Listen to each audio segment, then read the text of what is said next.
You might think we've covered an awful lot of what makes Twitter tick at this point, but you're still missing out on something pretty important: the social aspect. So far we've only discussed creating content and putting things out there.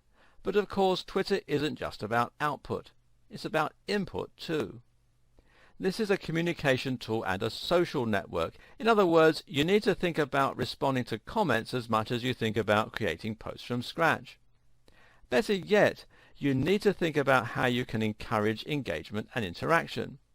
This will make a big difference to the way people see your brand, and it will greatly improve your chances of getting shared and retweeted. What's more, by leveraging this social engagement correctly, you can see sudden growth. This is where the growth hacking aspect comes in, so why don't we start with that? If you're new to Twitter and you post a tweet to your audience, then you may get it seen by, say, 100 people, maybe 1,000. And this is pretty good. If your post gets retweeted by one of those 1,000 people and they are an average user, then it may get seen by 100 to 300 more people on top of your original 1,000. This is also pretty good. Better yet, if someone enjoys that tweet, they might start following you. Thus, you've got a new follower. But imagine if your post were retweeted by someone like Bill Gates. Suddenly, that message would be seen by millions of users. He currently has 24.6 million followers, thousands of which would probably retweet it to their thousands of followers. Some of Bill Gates' own followers would probably have millions of followers in their own right, so this effect would be repeated potentially many times over. You would get hundreds of thousands of new followers this way and would increase your influence drastically overnight. That's a growth hack because you've gone to 1 million followers overnight instead of taking it the usual several years. This particular growth hack is using a technique called influencer marketing, where you're relying on the influence of someone already established on Twitter to give you that boost and that head start. Now, influencer marketing will always involve an element of luck, and you can never guarantee that it's going to work. Still though, it's well worth a try, and by targeting influence with content tailored for their appreciation, and even sometimes mentioning them in comments, you can potentially see amazing results. Oh, and a tip: don't go after Bill Gates right away. Instead, aim to start with smaller influencers, such as prominent members of your niche or your industry. Look for someone with about 1,000 followers and then someone with 100,000 followers and build your way up to the top. You can also get great success from mentioning other businesses and having them mention you. That way you can quickly share your followers with one another.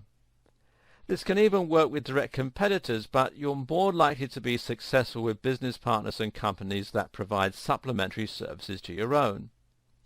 If you build websites, then looking for an SEO company and promoting each other is a good strategy. Again though, aim for people who are on a similar level to you to begin with. Here's a quick tip for any kind of influencer marketing. Real-world strategies always work best.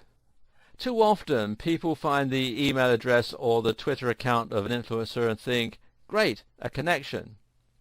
In reality though, that person is not a connection.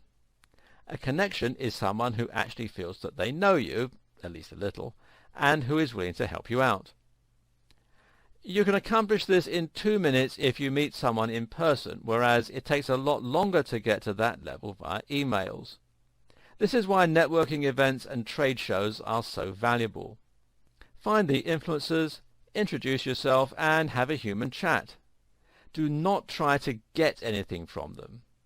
Then, a few weeks later, post something related to what you spoke about, or perhaps that you think they'll find interesting, and then tag them. Don't force the issue, but your chances of a retweet just went up significantly. You can also use your real-world networking skills to get regular followers on board. If you run a retail store and someone visits, you can tweet a photo of them with you, or you can message them to say thanks. People love this as it feels a little like being famous, and if you're lucky they may retweet that message to their followers. This is particularly useful for local businesses. If they're a local customer, then chances are their connections also live locally. In the next video, I'll talk about some more ways you can engage with your audience. In addition to the advice I gave you in the last video, you should also be thinking of ways that you can increase engagement with your broader audience. How do you get people to not just glance over your posts, but to actually read them, to comment on them, and to view you as almost a contact they can trust rather than a faceless brand? Right away, following the advice we've covered, such as being more personal and open in your posts, can help a great deal. At the same time, though, you can use some of the following strategies.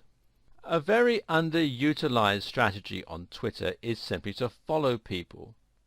Because if you follow someone, you gain their attention, especially if they don't have a ton of followers. Suddenly they feel excited that someone, even a brand, is interested in what they have to say, and they check out your page. More often than not, they'll follow you back. The same goes for retweeting. Retweet the things that people have to say, and they'll feel obligated to you. Suddenly, they'll be much more likely to retweet whatever you have to say, in part simply because they feel somewhat obliged to return the favor. Obligation and reciprocity is a very powerful emotion in business. Again, this works best if you don't apply it to the huge players who won't even notice you. Do it to people who are a little lower down the pecking order than you, and try to benefit them in doing so. It's no skin off your teeth as long as their post is relevant to your audience, and it will still gain you followers when they return the favor. You can then scale this up as you climb the ladder and gain more and more followers. Want people to comment and engage you in conversation? Then simply invite them to. Adding a "what do you think" or "opinions please" to the end of a message invites discussion and is much more likely to result in proper engagement. Also, think about what you're posting about. Does it naturally lead itself to discussion? And of course, to make your account seem active and engaging, you should also make sure you answer everyone wherever possible. If you've ever read Kevin Kelly's blog post 1000 True Fans, then you'll know what an impact even a single fan can make. Don't take your followers for granted. They're worth the investment of your time. If you haven't read the post, you can do so at kk.org/thetechnium/1000-true-fans. Finally, if you want to draw in a lot of new followers quickly, another powerful strategy is to run some kind of event. This might mean a competition or a giveaway, or it might mean a live Q&A. Either way, something like this can get people talking, it can generate buzz, and it can be exciting for the followers you already have. Think about things you can do that will be fun and different, and that will stand out. How about challenging your visitors with some kind of brain teaser? Or maybe volunteering to retweet the best comment about your new product? How about letting your users name your new comment? It's something to consider.